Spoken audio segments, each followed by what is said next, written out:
dapat perintah pertama di dalam Al-Quran, ya, dari awal sampai akhir pada surat Al-Baqarah ayat 21. Allah Subhanahu wa taala menyatakan, ya ayyuhan nasu ubudu rabbakum alladzi khalaqakum wal ladzina min qablikum la'allakum tattaqun. Perintah pertama itu, wahai sekalian manusia, beribadahlah kalian semua kepada Tuhan kalian yang telah menciptakan kalian. Dengan itu kalian menjadi orang-orang yang bertakwa. Jadi dari sini menunjukkan ketika Allah Subhanahu wa taala memerintahkan dalam perintahnya pertama kali perintah ibadah, menunjukkan tidak ada perkara yang lebih besar dibandingkan tauhid.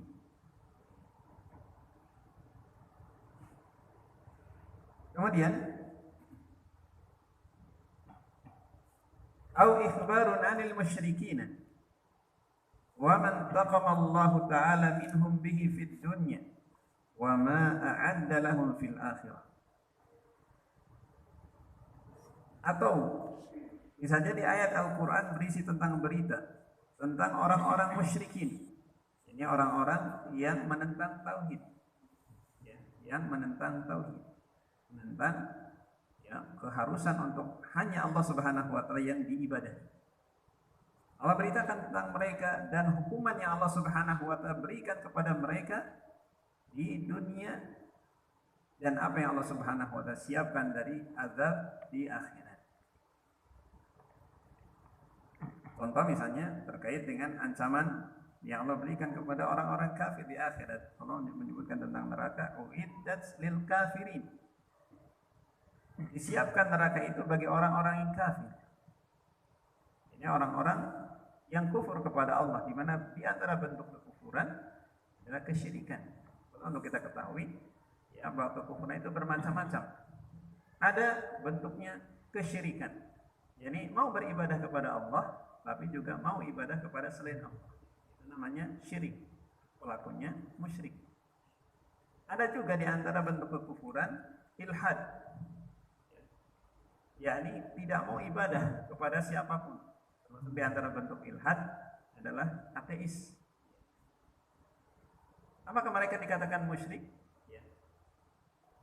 Jika kita perhatikan, sesungguhnya siapa yang mengajak manusia untuk mengingkari Allah Subhanahu wa taala?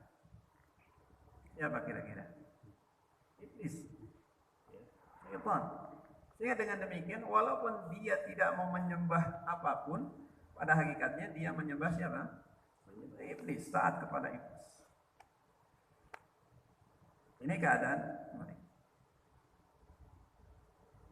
Baik. Kemudian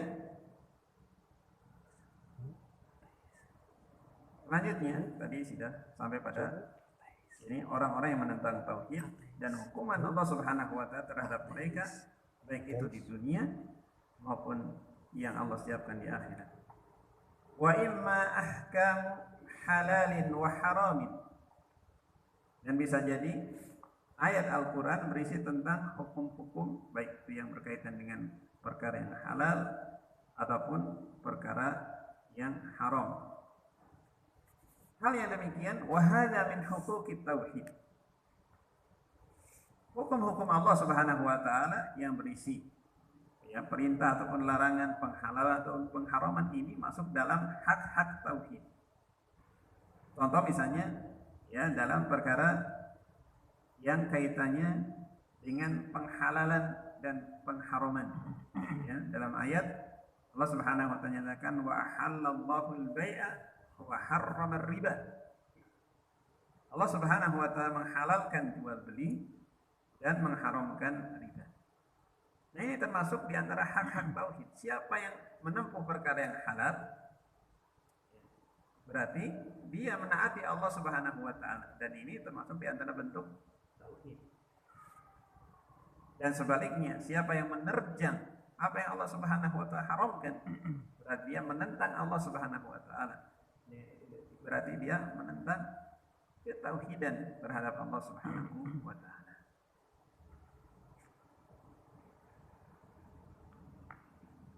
Wal Qur'anu kulluhu fit tauhid. Atas dasar itu berarti seluruh kandungan Al-Quran itu adalah tauhid, karena bisa jadi yaitu penjelasan tentang Allah Subhanahu wa taala itu sendiri ataupun penjelasan tentang hukum-hukumnya yang itu diistilahkan dengan hukukut tauhid. Kemudian penjelasan tentang orang-orang yang menjalani ketaatan kepada Allah, mereka ahli tauhid, dan balasan yang Allah berikan kepada orang-orang yang taat ini yang disebutkan dengan jazaa'ut tauhid, balasan tauhid. Bisa jadi Al-Qur'an memberitakan tentang para penentang tauhid, ya, dari kalangan musyrikin maupun orang-orang kafir, dan Allah memberitakan tentang balasan terhadap orang-orang yang menentang tauhid tersebut, hukuman di dunia ataupun di akhirat. Ini semua menunjukkan ketika Al-Qur'anul Karim dari awal hingga akhir berisi tentang tauhid, bagaimana ya perkara tauhid ini merupakan perkara terbesar dalam syariat kita. Wa nadharan bi ahammiyati hadzal ilmi, dan melihat bagaimana pentingnya ilmu ini, faqad ihtama ulama'una as-salaf أشد الاهتمام ببدء تصحيح العقائد قبل القيام بأداء الأعمال والأحكام. Melihat pentingnya ilmu tentang tauhid ini, maka para ulama kita yang terdahulu, mereka betul-betul perhatian dengan perhatian yang sangat besar untuk mengawali pembenaran akidah sebelum mereka menjalankan, jadi manusia menjalankan apa-apa yang menjadi perkara yang diperintahkan atau amalan-amalan maupun hukum-hukum. Sebagaimana Nabi Shallallahu Alaihi Wasallam sendiri, bagaimana Allah Subhanahu Wa Taala memerintahkan Nabi Shallallahu Alaihi Wasallam pada fase Makkah. Beliau 13 tahun di Makkah mendakwahkan Islam. Selama itu pula fokus dakwah beliau dalam perkara apa? Ya. Turunnya perintah yang berkaitan dengan hukum, misalnya masalah sholat, itu di akhir-akhir keberadaan beliau di Makkah. Ya, Allah Subhanahu Wa Taala mengisra mi'rajkan beliau, itu di akhir-akhir, ya, ketika beliau ya berada di Makkah. Sebelum itu, fokus yang didakwah oleh Nabi Sallallahu Alaihi Wasallam bagaimana betul-betul para sahabat menjauhi segala bentuk perbuatan kesyirikan kepada Allah Subhanahu. Sehingga terlahirlah ya generasi awal umat ini, generasi yang betul-betul mencintai tauhid dan membenci segala bentuk kesyirikan.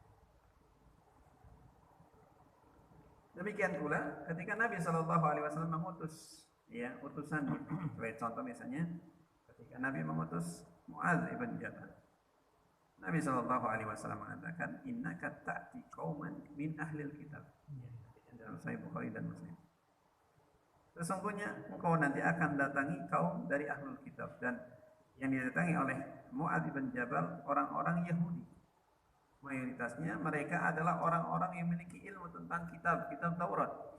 Namun mereka banyak meninggalkan kandungan Taurat. Jadi bersamaan mereka memiliki ilmu, Nabi SAW tetap memerintahkan kepada Mu'adz di dalam mendakwahi mereka. Kata Nabi SAW, "Waliyakun awwalu ma tad'uuhum ilaihi syahadata an la ilaha illallah."